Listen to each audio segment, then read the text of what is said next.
Hey everyone, welcome back to Journey with PKD. So this week's episode is about what I would call the inverted journey.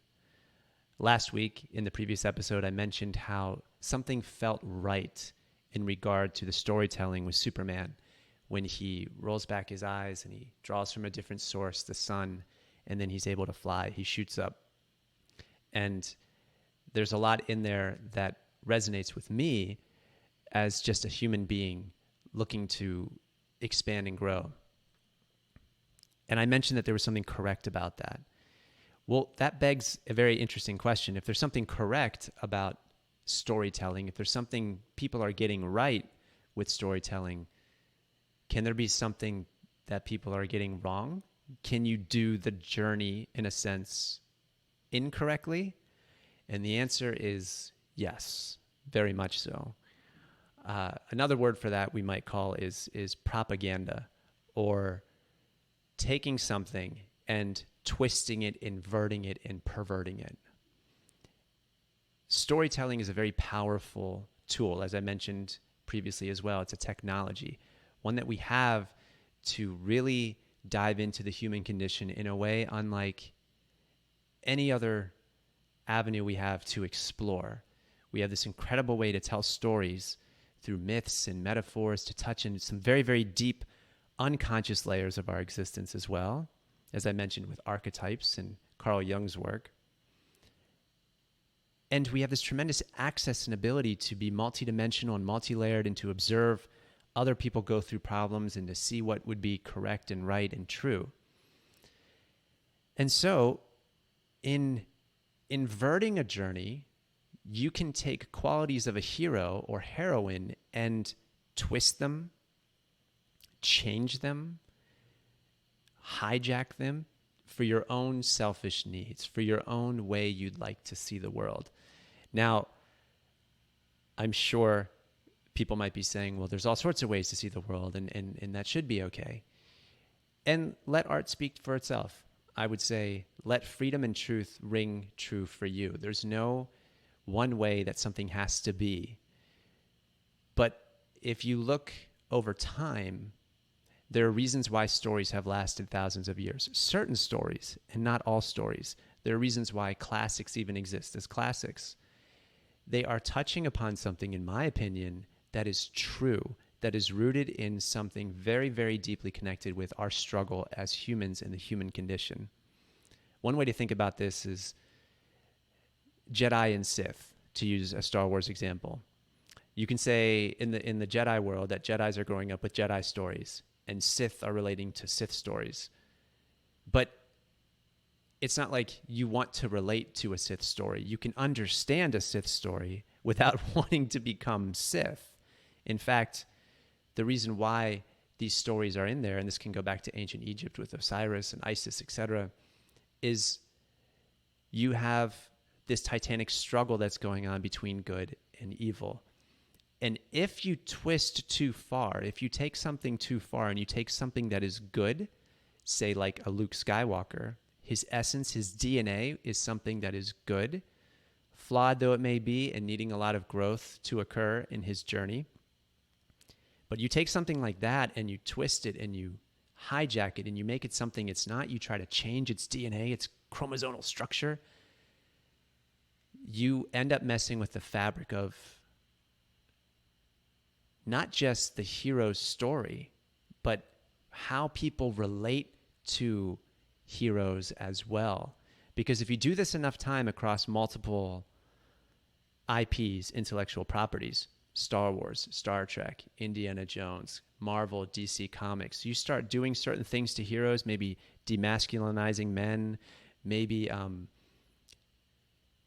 injecting identity politics, intersectionality, doing all sorts of different ways of putting in messages that you may think, oh, this might be where culture is going. I'd like to maybe push it in this direction.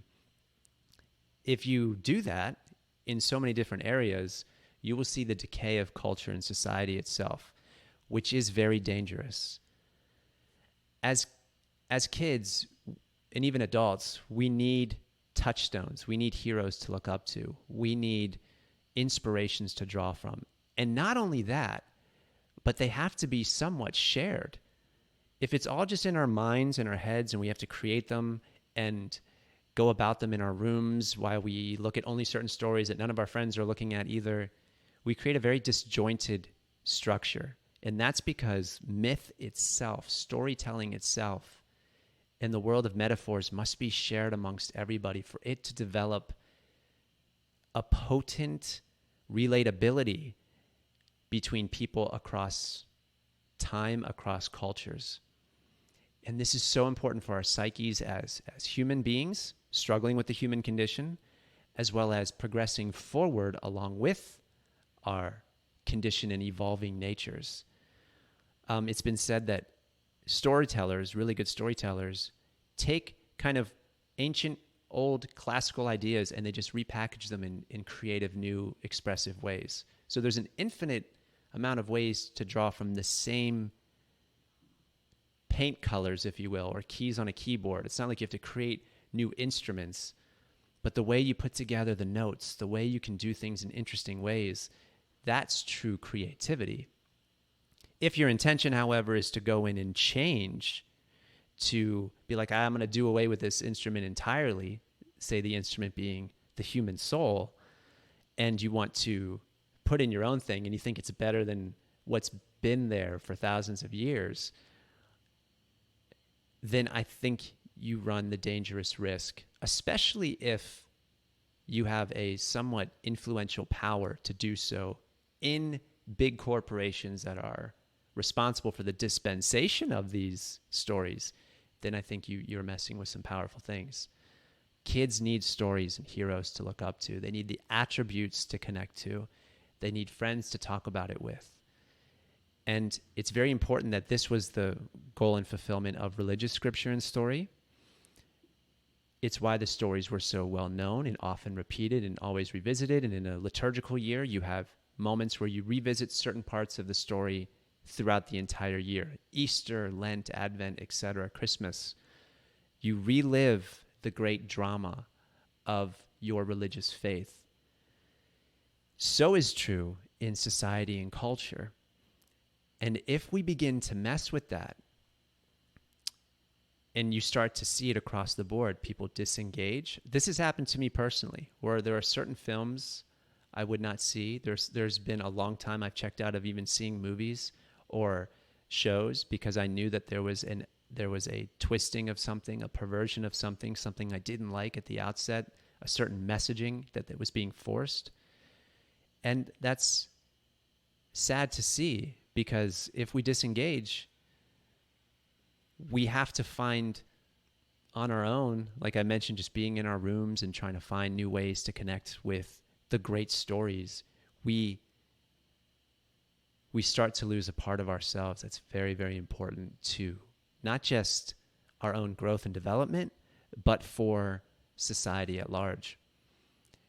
We have to have these touchstones, and it's the great endeavor of an artist, acting, painting, dancing, singing, whatever it may be, to revitalize, to reinvigorate the myths that flow through them. That's the other important thing. Creativity, it comes from within. It comes from a different dimensional place. If you try to force it with just your mind and what you think the world should look like and do and be and mold it, people will feel that. They will see it. And that's the best test. Sit down in front of something that you know is trying to influence you in a certain way, and your heart will feel it. Like I mentioned with Superman, and it feeling correct, that he didn't use his own effort. He was trying to jump to fly. And then he drew in and found something else. And I mentioned Luke and Matrix as well, that they had to go beyond their physical limitations. But say if you told a story where it's, no, just you can do it. It's you. It's all about you. There's no selflessness involved. It's all you. There's no wreckage from a pride that is unchecked. Then kids might start getting the idea, or adults, you pump that message out enough that maybe that's the way to go. Because how often are we going to really dig back and watch the old films, pull up the old stories, which is what I've been forced to do amongst a sea of bland and unimpressive, very mild and also, I would argue, somewhat pernicious and dangerous myths and metaphors that we see today. The taking of something and twisting its DNA. Tolkien had this wonderful quote about how evil can't really create anything new. It can only destroy what good has created. And this is an amalgamation of different things he had said. But that's the essential gist of it. And I think that is extremely true. That's evident of what they did with his work himself, with Rings of Power. And you can see that from a journey perspective, it may begin to dawn on you that we need these things to be functioning healthily. We need them to be thriving, the stories, the myths. And that includes elements like music, what informs musicians, what informs those other artists, actors, to what are they drawing from in a story? What are they relating to in it? Which is what they're relating to from maybe their life experiences or their imagination itself. In the spirit traditions of the East, they talk about the creative chakra, that being below the navel and where all creativity kind of flows from, not restricting that, not trying to control it too much, but allowing a story to flow and a song to be sung, not because you contrived it and you were so smart about it, but because it flowed through you. And to reference Tolkien again, I believe the story is he flipped over a paper. He was grading papers and he wrote, there was in Holder lived a hobbit. It just came out of him. He didn't even know what a hobbit was. He wrote about it, and it was coming from someplace else. And that eventually, as he took all of his life's work in linguistics and language, and having lived through World War I in the trenches, and then he connected all the parts of himself together and put something that became something that reached everybody. So here's a reminder that you can have a journey, and we're going to go deeper into this as more and more we explore these ideas. But you can absolutely take something and twist it and pervert it. And in doing so, you affect the human psyche, the human soul, the collective consciousness that we all share together. And you can really end up damaging and distorting growth across culture for millions and millions of people, generations. And so it's really good to be aware of these things so that we can actively know what's going on, which is a huge part of it, but also perhaps be a call to artists out there, storytellers, writers, comic book artists, wherever it may be, to remember what they're drawing from, the humanity of it, the spiritual consequences, not just the, say, political fallout or monetary fallout from corporations. Those things matter, and we can discuss those, but the actual damage that can be done to our psyches, to who we are, to our imagination, to reaching for North Stars, to having something good to strive for. Wow, that's what's on the line too. That's what's at stake. It can be that way. When you look at how powerful storytelling can be, the fun it possesses, the potentialities it has to change people. That's been evident in my life from amazing stories I still hold dear and look at and continue discussing with friends and hear the musical scores from, etc. So I hope this has reached you in a way where you look at storytelling from a deeper standpoint when you see something that maybe doesn't resonate. Again, your heart is the check, not what I'm saying. It's when you watch something, maybe you're not connecting with characters as much in modern day movies. Maybe there's some good ones out there that you're holding on to. Maybe you're seeing some good stuff. There is some good art that's out there, but it's not as prevalent as it used to be. And there's reasons why. We'll get into each of those a little bit later. I hinted on some points, but we'll do more deep dives. So comment below where you may have seen that, what you still do creatively to stay in touch with that other dimensional realm, the mythical, the metaphoric, where it's very important that we do so, I think. And so how do you do it? How do you still navigate that? Do you watch old stories? Are there things you can get into now, but you got to find those little nuggets and really hunt for them? Do you create your own? Have you found yourself going, you know what? I'm not really seeing it out there. I don't like what they've done artistically, and I'm going to create my own. What is it that you're doing? In fact, me talking in front of you right now is part of this discussion that I wanted to start doing. So comment below how this has maybe affected your journey and seeing the inverted storytelling that's going on out there. But always remember, Godspeed, take care, and hopefully wherever you are, because you can, you're enjoying your journey. Peace. Till next time.